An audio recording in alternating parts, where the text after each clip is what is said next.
Hello, hello. This is Tyson Farmer from TysonFarmer.com. And today I'm going to be talking about the 5 unique things you can do with touchstyle technique.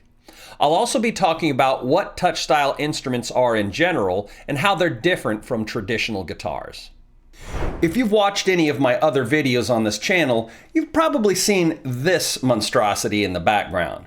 This is my war guitar, one example among many of what's called a touchstyle guitar. Back around 1995, while I was studying jazz guitar at Georgia State University, I was intrigued and fascinated when I saw Greg Howard play his Chapman Stick solo at Eddie's Attic in Atlanta. It was like he was a couple musicians mashed together into one, playing an instrument that was like a bass guitar and 6-string guitar mashed into one instrument. Then in 1996, when I saw Trey Gunn playing his war guitar at the Roxy Theater with King Crimson, I was hooked and decided to buy one. I worked a summer painting houses with my dad, called Mark War in California, and put in my order for my TSG-12 Artist war guitar, a full-range instrument meant to cover both bass and treble parts. That means with a skilled full-range touch-style instrument player in the band, the bassist is essentially out of a job. However, as you'll see, that doesn't necessarily mean the guitarist needs to start looking for another gig. In this video, I won't be talking much about the history of touch-style instruments and the tapping technique. It's all an interesting story for another time, but check the links below for some good mini documentaries on that. Now, there are many different configurations, setups, and tunings for touch-style guitars, but the 2 main ones you'll see are crossed hand and open hand technique. Incidentally, everything you do with traditional guitar can theoretically be applied to most touch-style guitars, and everything you do with touch-style technique can also theoretically be applied to a traditional guitar with a bit of practice. But for this video, I'll just be talking about touch-style guitars and technique only. First off, what is a touch-style guitar?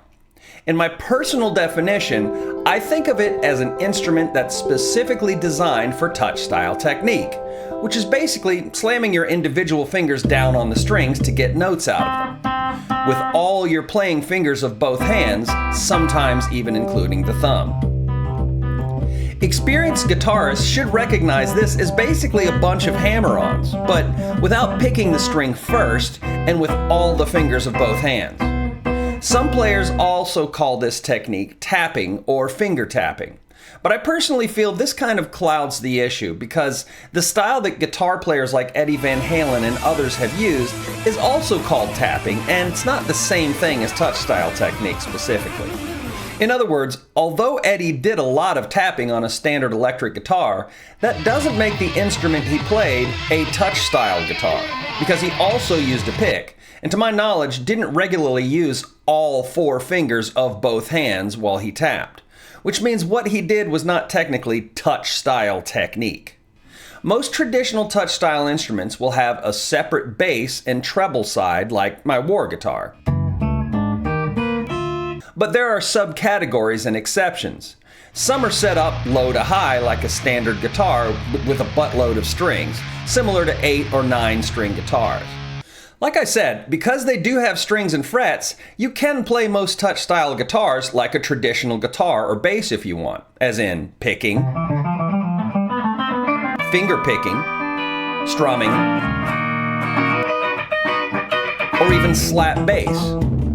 But at that point, it's technically no longer touch-style technique in my opinion, but just traditional guitar technique temporarily applied to a touch-style instrument, because it doesn't make full use of all 4 fingers of each hand tapping simultaneously like touch-style technique does.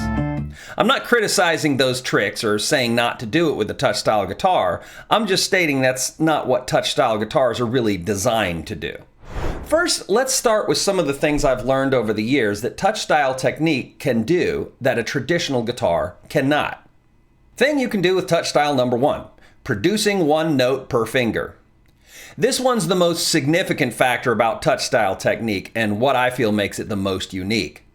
Most of the time on standard guitar, you'll use two hands simultaneously to get one or more notes.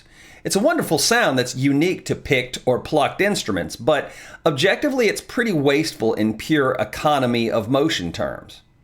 I'm obviously leaving out hammer-ons, pull-offs, slides, bends, and other legato and note-slurring techniques here, but unless you play like Alan Holdsworth, the amount of time you pick the strings probably statistically outweighs all your hammer-ons, pull-offs, slides, and bends at the end of the day. But touch-style technique allows you to create one note per finger movement, a perfect work-to-payoff ratio.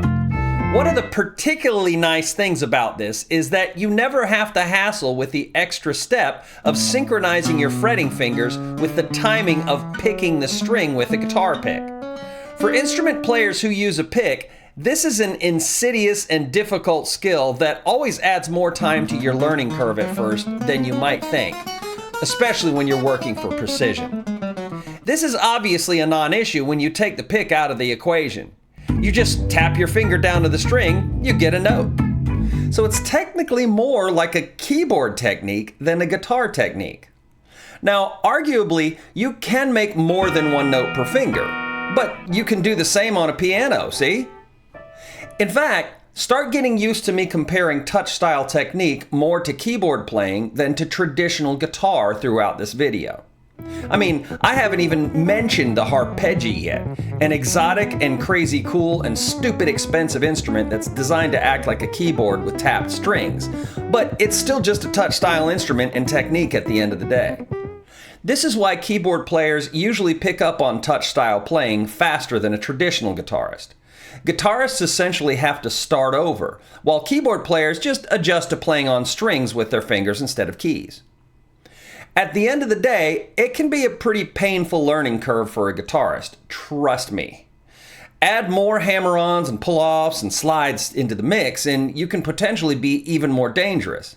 I said potentially, not easily, because it still takes a lot of work. This basic factor is so important that this is my personal one-sentence definition of touch-style technique. One finger, one sound. By the way, I'm trying really hard to keep disclaimering myself with the phrases, in my opinion, and I feel like, because the disagreements among touch-style players are many, and we're still very much in the Wild West in terms of its history.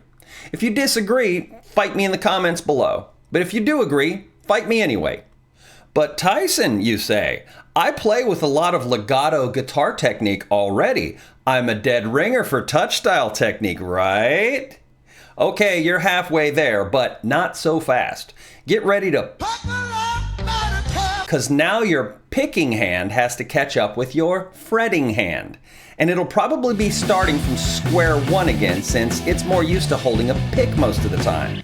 Not only that, if you're right-handed, most touch-style instruments are designed to make you play the bass range with your left hand. Again, like a keyboard, so most of your hard-earned fretting hand solo chops will most likely be rerouted to bassline playing. Good news, right-handed bass players. Oh, and also bad news, right-handed bass players. Thing you can do with touch style number 2. Play simultaneous notes over the full range of the instrument. Here's where it gets interesting. With regular guitar and bass, the wider note intervals you can play simultaneously are limited to either the open strings on the bass end or the limit of the reach of your fretting hand fingers. But with touch style and the one finger, one note technique split over two hands, you can play as wide a note interval range as you want, even the lowest note on the instrument to the highest note on the instrument simultaneously. Again, just like a keyboard. This gives you all possible chromatic note choices. Things you can do with touch style number 3. Play simultaneous chords and voicings over the full range of the instrument. This one's an obvious extension from the last point. If you can play simultaneous notes in any interval range, you can play simultaneous chords in any interval range. Let's take a hypothetical chord progression applied to the guitar. I can play an E major 7 with a low open E string bass and a nice high sweet chord voicing. But the minute I see an F chord, I have to play my F root higher up here to keep the sweeter chord voicing. But if I want to play a lower F note closer to that first chord's E bass note, I'm forced to compromise my sweeter higher chord voicing for a lower voicing.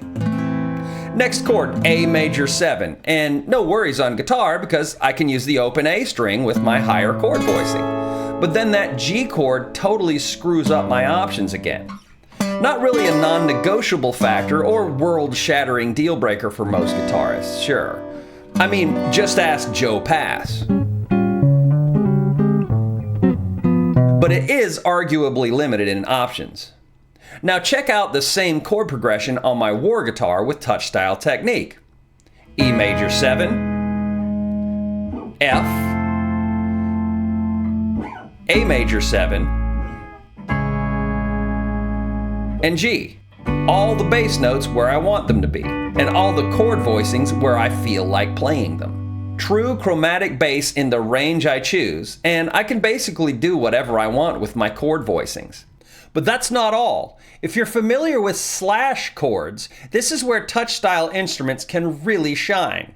Slash chords, or traditionally called on-bass chords, will have a letter name for a chord, a forward slash, then a letter name representing a single low bass note to be played at the same time. I kind of feel these chords were originally designed with keyboard players in mind, where one hand plays the higher chord and the other hand plays the bass note by itself. Can you see where this is going?